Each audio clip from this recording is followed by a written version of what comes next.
Yippee-ki-yay-yo, get along, little donkeys, it's your misfortune and none of my own. Yippee-ki-yay-yo, get along, little donkeys, you know that Wyoming will be your new home. Life on the Red Horse Ranch.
All our friends of the Red Horse Ranch have returned home after an exciting week at the Danville Rodeo. Alabam's horse, despite Bradford's foul play, won the final horse race of the rodeo. Naturally, the boys can think of little else to talk about. Let's join them. One like you, a pal, good and true.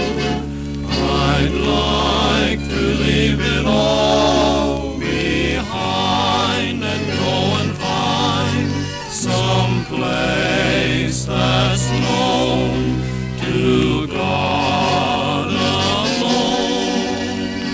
Just a spot to call our own. We'll find perfect peace where joys never cease.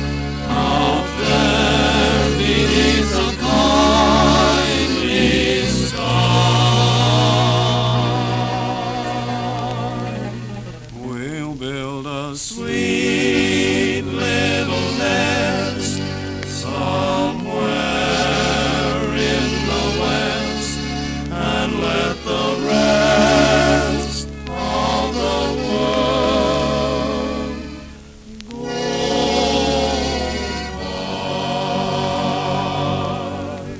Oh, that's a pretty tune. Sure is pretty.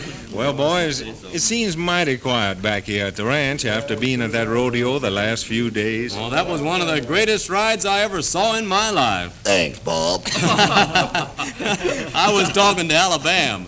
That was one of the greatest rides you ever made on any horse. Shucks. I suppose you didn't see me when I straddled that longhorn.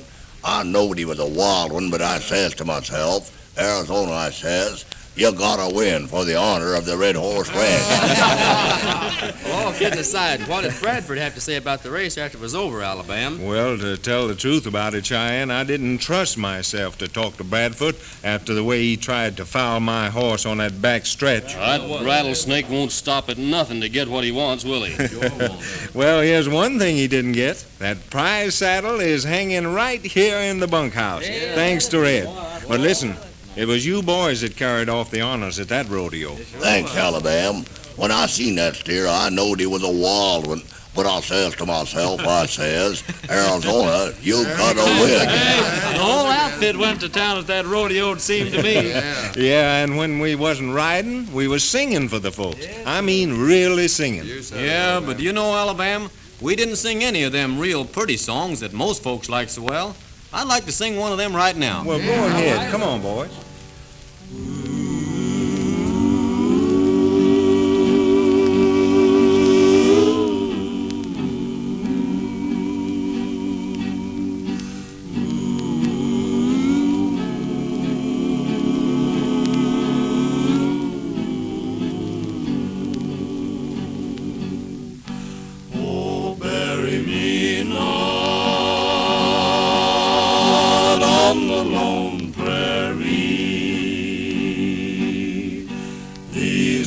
birds came low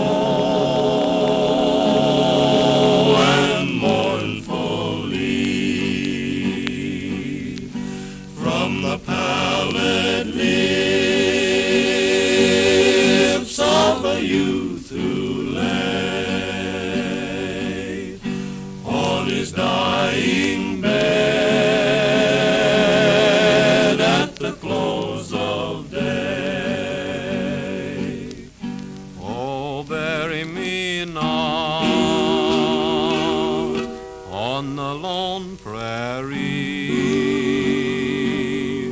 where the coyotes howl and the wind blows free in a narrow grave just 6 by 3. Oh, bury me not on the lone prairie, and the cowboys now as they roam the plain, for they marked the spot where his bones were lain. Fling a handful of roses o'er his grave, with a prayer to him who his soul will save. Oh, we buried him there on the lone prairie where the wild rose blooms and the wind blows free.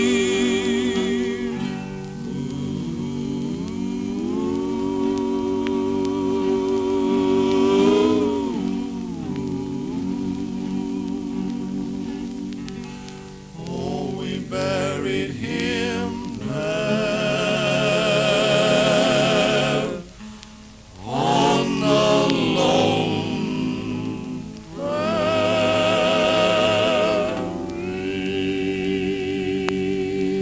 prairie.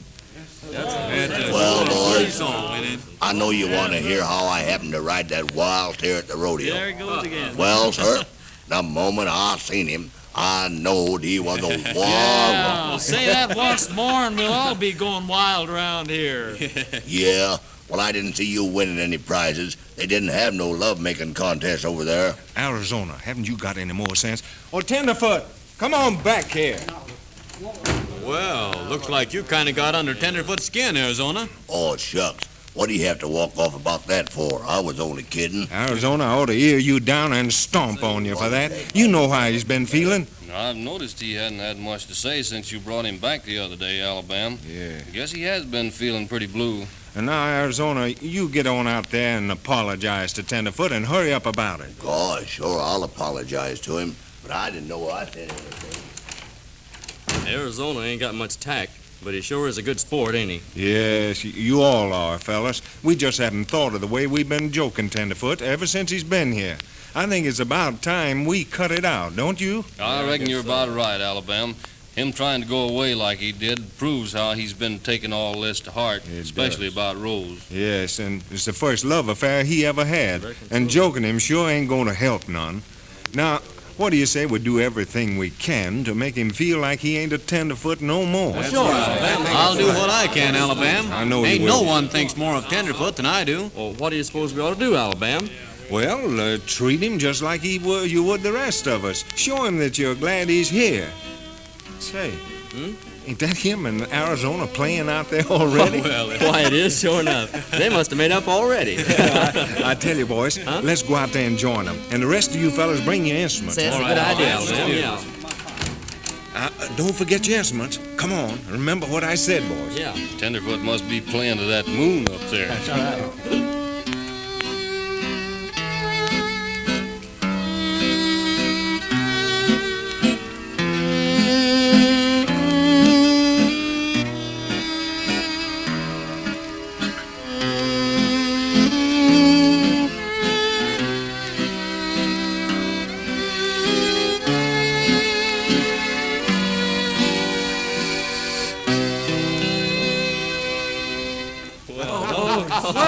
Well, where'd you fellows come from? Hello, Tenderfoot, you old sourdough, you. Say, Tenderfoot, that fiddle really sounded great, boy. Yes, sir. Are you, Tenderfoot, you old maverick, you? Say, what's the idea? You want me to do something for you? By golly, Tenderfoot, I'm sure glad to see you. Yes, sir, and that music sounded great. Say, how are you anyway, boy?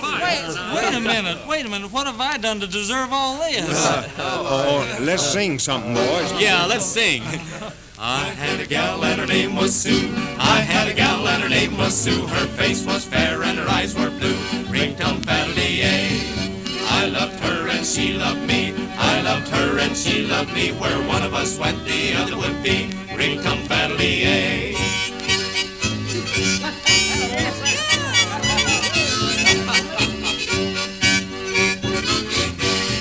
She lived up on a mountain high. She lived up on a mountain high. When I would leave her, she would cry. Ring-tum-faddle-dee-ay. Playing it. Oh, boy, it's Tenderfoot playing it. I spot it, Tenderfoot. I asked her if she'd be my wife. I asked her if she'd be my wife. Then we lived happy all our life. Ring-tum-faddle-dee-ay. Say, where's Dooley, Alabam? I haven't seen him around here all evening. Oh, Rose had him up to the house for supper. She's taking quite a liking to the young fella, I guess. Dewey's taking quite a liking to Rose, too. Yeah. I guess his life has changed a lot after living with those outlaws where that kid come from. Yeah. Dewey'll be down to the bunkhouse before long, him and his dog. Say, who do you suppose that is riding in here this time of evening? Well, howdy, partner. Howdy, Alabam. Hello, boys. Well, it's Lim Higgins. How are you, Lim? Come on down off that horse. Cheyenne, that's home. Just on your way home from the rodeo, Lem? Well, that's right, boys. I just dropped by to give you a little news I thought you might like to know. Well, let's hear it, Lim. Well, you boys sure did carry off the prizes from the rodeo. Thanks, Lem. I guess you saw me ride that steer. I knowed he was a wild one, but I says to myself, Arizona, I says, you gotta win for the honor of the Red Horse Ranch. Yeah, I hear tell that steer stomped on you something awful. Well, what was it you was going to tell us, Lim? Well, it was Trigger Dawson's gang that you boys had that gun battle with over at Roaring River, wasn't it? Yeah, we cleaned them out, though. They're all locked up in the county jail. What's left of them? Yeah, well, that's what I come to tell you. The news just came to me over in Danville that two of the boys escaped last night. What? Sure enough. Well, say, that sounds bad. I hope they don't make any trouble. I guess that's nothing for us to worry about, though. Well, maybe it isn't, but maybe it is. Alabam's right. It wouldn't do any harm for the boys on the Red Horse Ranch to be on the lookout.